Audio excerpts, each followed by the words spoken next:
आज हम निर्गमन की पुस्तक के 3 अध्याय का अध्ययन करेंगे। एक दिन मूसा अपने ससुर यित्रो मिद्यान देश के पुरोहित की भेड़ बकरियां चरा रहे थे। वह उन्हें निर्जन प्रदेश की पश्चिम दिशा में ले गए। वह परमेश्वर के पर्वत होरेब के पास आए। प्रभु के दूत ने उन्हें झाड़ी के मध्य अग्नि शिखा में दर्शन दिया। मूसा ने देखा कि अग्नि से झाड़ी जल तो रही है, पर वह भस्म नहीं हो रही है। मूसा ने कहा, मैं उधर जाकर इस महान दृश्य को देखूंगा कि झाड़ी क्यों भस्म हो नहीं रही है। जब प्रभु परमेश्वर ने देखा कि मूसा झाड़ी को देखने के लिए आ रहे हैं, तब उसने झाड़ी के मध्य से मूसा को पुकारा, मूसा मूसा। वह बोले, क्या आज्ञा है? प्रभु ने कहा, निकट मत आ, पैरों से जूते उतार, क्योंकि जिस स्थान पर तू खड़ा है वह पवित्र भूमि है। प्रभु ने फिर कहा, मैं तेरे पिता का परमेश्वर, अब्राहम का परमेश्वर, इसहाक का परमेश्वर और याकूब का परमेश्वर हूँ। मूसा ने अपना मुंह ढक लिया, क्योंकि वह परमेश्वर पर दृष्टि करने से डरते थे। प्रभु ने कहा, मैंने निश्चय ही अपनी प्रजा की जो मिस्र देश में है दुख पीड़ा देखी है। उनसे बेगार कराने वालों के कारण उत्पन्न उनकी दुहाई सुनी है। मैं उनके दुख को जानता हूँ। मैं मिस्र निवासियों के हाथ से उन्हें मुक्त करने के लिए इस देश से निकालकर उन्हें एक अच्छे और विशाल देश में, ऐसे देश में जहाँ दूध और शहद की नदियाँ बहती है, अर्थात कनानी, हिनी, अमोरी, परिज्जी, हिवी और यबूसी जातियों के देश में ले जाने के लिए उतर आया हूँ। देख, इस्राएलियों की दुहाई मुझ तक पहुंची है। मैंने उस अत्याचार को भी देखा है जो मिस्र के निवासी उन पर कर रहे हैं। अब तू जा, मैं तुझे फराओ के पास भेजता हूँ कि तू मेरे लोगों को, इस्राएल के वंशजों को मिस्र से बाहर निकाल लाए। मूसा ने परमेश्वर से कहा, मैं कौन होता हूँ जो फराओ के पास जाऊँ और इस्राएलियों को मिस्र देश से बाहर निकाल कर लाऊं? परमेश्वर ने कहा, मैं तेरे साथ रहूंगा। मैंने तुझे भेजा है। इस बात का यह चिन्ह होगा, जब तू मेरे लोगों को मिस्र देश से निकाल कर लाएगा, तब इस पर्वत पर मेरी अपने परमेश्वर की सेवा करेगा। तब मूसा ने परमेश्वर से पूछा, यदि मैं इस्राएली लोगों के पास जाकर उनसे कहूँ कि मुझे तुम्हारे पूर्वजों के परमेश्वर ने तुम्हारे पास भेजा है, और वह मुझसे पूछे कि उसका नाम क्या है, तो मैं उन्हें क्या उत्तर दूंगा? परमेश्वर ने मूसा से कहा, मैं हूँ जो मैं हूँ। परमेश्वर ने फिर कहा, इस्राएली लोगों से यह कहना, मैं हूँ ने मुझे तुम्हारे पास भेजा है। परमेश्वर ने मूसा से यह भी कहा, इस्राएली लोगों से यह कहना, तुम्हारे पूर्वजों के परमेश्वर, अब्राहम के परमेश्वर, इसहाक के परमेश्वर और याकूब के परमेश्वर, प्रभु ने मुझे तुम्हारे पास भेजा है। सदा के लिए यही मेरा नाम है। इसी नाम से मुझे पीढ़ी से पीढ़ी स्मरण किया जाएगा। जा और इस्राएल के धर्म वृद्धों को एकत्र कर उनसे कहना, तुम्हारे पूर्वजों के परमेश्वर, अब्राहम के परमेश्वर, इसहाक के परमेश्वर और याकूब के परमेश्वर, प्रभु ने मुझे दर्शन दिया है।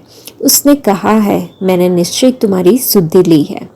जो मिस्र देश में तुम्हारे साथ किया जा रहा है, उस पर ध्यान दिया है। मैं वचन देता हूँ कि तुम्हें मिस्र देश की पीड़ित दशा से निकालकर कनानी, हिती, अमोरी, परिज्जी, हिवी और यबूसी जातियों के देश में, ऐसे देश में ले जाऊंगा जहाँ दूध और शहद की नदियाँ बहती है। इस्राएली तेरी बात सुनेंगे। तब तू और इस्राएल के धर्मवृद्ध मिस्र देश के राजा के पास जाना। तुम उससे कहना, इब्रानियों का परमेश्वर प्रभु हमसे मिला है। अब कृपया हमें 3 दिन की यात्रा की दूरी पर निर्जन प्रदेश में जाने दीजिए कि हम अपने प्रभु परमेश्वर के लिए बलि चढ़ाए।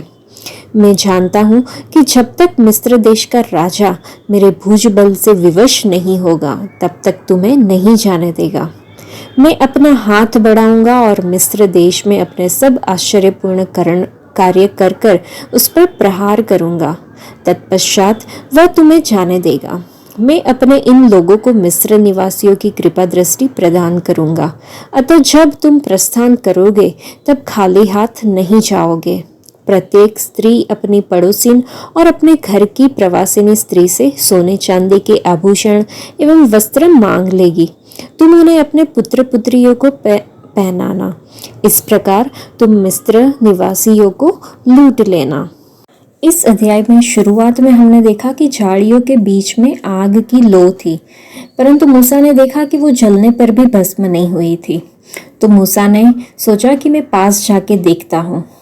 परमेश्वर ने आदम और हवा के पाप के कारण पृथ्वी को शाप दिया था कि वो कांटे और उटकटारे उत्पन्न करेगी। वो कुछ भी काम के नहीं होते, कांटे उटकटारे, ना उस पर फल लगता है ना कोई पत्तियां लगती है, लेकिन वो परमेश्वर की उपस्थिति में बढ़ते हैं। मूसा ने सोचा कि मैं पास जाके देखता हूँ। उसने अपने अंदर एक उत्सुकता जताई कि मैं देखूं कि क्या हो रहा है, क्यों नहीं जल रहा है। हमारे अंदर भी वो इच्छा होनी चाहिए कि हमारे आसपास हो रहे परमेश्वर के कार्यों को जानने के लिए हम उत्सुक होए, हम और भी करीब जाके देखें। जैसे मूसा ने सोचा कि मैं पास जाके देखता हूँ कि ऐसा चमत्कार क्यों हो रहा है। और वो जब पास गया तो परमेश्वर ने उसका नाम लेकर पुकारा और उन्होंने कहा कि तुम अपने पाँव के जूते उतार दो। तो जब हम परमेश्वर के करीब जाते हैं तो परमेश्वर हमें भी हमारा नाम लेके पुकारेंगे और वो हमें उनकी उपस्थिति में पवित्र कैसे रहना, जैसे वो है वैसा वो हमें बनाना चाहते हैं। तो हमें बताएंगे कि हमारे अंदर जूते के समान कौन सी ऐसी गलत बातें हैं जो हमें हमारे अंदर से दूर करनी चाहिए। और बाद में परमेश्वर ने अपने वादे को बताया कि मैं इब्राहिम, इज़ाक और याकूब का परमेश्वर हूँ। तो जब हम करीब जाएंगे परमेश्वर के तो परमेश्वर उनके अंदर की महानता, उनके वादों के प्रति जो निष्ठा है वो हर एक चीज़ हमसे बताएंगे। परमेश्वर ने मूसा के करीब जाने के बाद मूसा के ऊपर अपनी इच्छा को प्रकट किया। मूसा को कहा कि मैं मिस्रियों की दास्ता से जो लोग पीड़ित है, इस्राएली लोग, उनको छुड़ाना चाहता हूँ। और परमेश्वर ने मूसा का इस्तेमाल करने के लिए उन्हें बताया। तो परमेश्वर उन मुकदमों के कारण लोगों की पीड़ा को जानते थे। तो परमेश्वर हमारे दिल की कराह को भी जानते, हमारी पीड़ा को भी जानते और वो हमें भी छुटकारा दिलाना चाहते हैं। तो हमें छुटकारा दिलाना चाहने की वजह से हो सकता है कि परमेश्वर कोई इंसान का इस्तेमाल करे, या फिर जैसे हम अगर परमेश्वर के ज़्यादा करीब जाएंगे तो हो सकता है कि परमेश्वर हमारा इस्तेमाल करे दूसरे लोगों को उनके दुख से, पीड़ाओं से छुटकारा दिलाने के लिए, और ये जंगल रूपी संसार से बाहर करके और बाद में अनंत काल के लिए परमेश्वर अपने साथ अपनी उपस्थिति में हमें रखने के लिए इस्तेमाल कर सकते हैं। और हो सकता है कि झाड़ी के समान हम भी निकम्मे हो, हमारे जीवन में कुछ ऐसी बातें हो जो शायद हमें लगे कि कुछ काम का नहीं है, लेकिन हमारे बीच में से भी वो परमेश्वर जो है वो अपनी आग को ज्वाला के समान प्रकट कर सकता है जो कभी भी बुझने वाली नहीं है। तो आइए हम भी परमेश्वर की उपस्थिति में जाए और उनकी इच्छा को जाने और उन्हें हमारा इस्तेमाल करने दें। परमेश्वर मूसा की तरह हमारा उपयोग कई लोगों को पाप की पीड़ा से और पाप के बोझ से और बंधनों से छुड़ाने के लिए, शाश्वत जीवन देने के लिए हमारा उपयोग करेगा।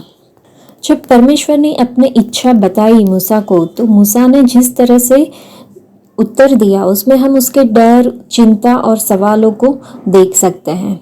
उसने कहा, जब परमेश्वर ने कहा कि मैं तुम्हें लोगों को बाहर निकालने के लिए, छुड़ाने के लिए तुम्हें भेजूंगा, तो मूसा ने कहा कि मैं कौन हूँ? मैं केवल एक चरवाहा हूँ, मैं बोलने में भी धीमा हूँ, मैं फिरौन के सामने बहुत ही छोटा हूँ। तो परमेश्वर ने कहा कि मैं निश्चय तेरे संग रहूंगा। फिर मूसा ने कहा कि वो लोग पूछेंगे कि वो परमेश्वर जिसके बारे में तुम बोल रहे हो उसका नाम क्या है? तो परमेश्वर ने उत्तर दिया कि मैं जो हूँ वही हूँ, तुम्हारे पूर्वजों का परमेश्वर यहोवा। ऐसे करके परमेश्वर में उसने मूसा को हर एक सवाल के जवाब दिए। आज हमारे मन में भी परमेश्वर के और करीब जाने के लिए डर, सवाल, आशंकाएं और बहाने हो सकते हैं, लेकिन क्या हम खुद को समर्पित करने के लिए तैयार हैं ताकि हम वैसे ही परमेश्वर द्वारा उपयोग किए जा सके? जैसे परमेश्वर ने मूसा का उपयोग किया, वो आपका और मेरा भी उपयोग करने में सक्षम है। तो आज के लिए इतना ही। परमेश्वर आप सबको आशीष दे। धन्यवाद।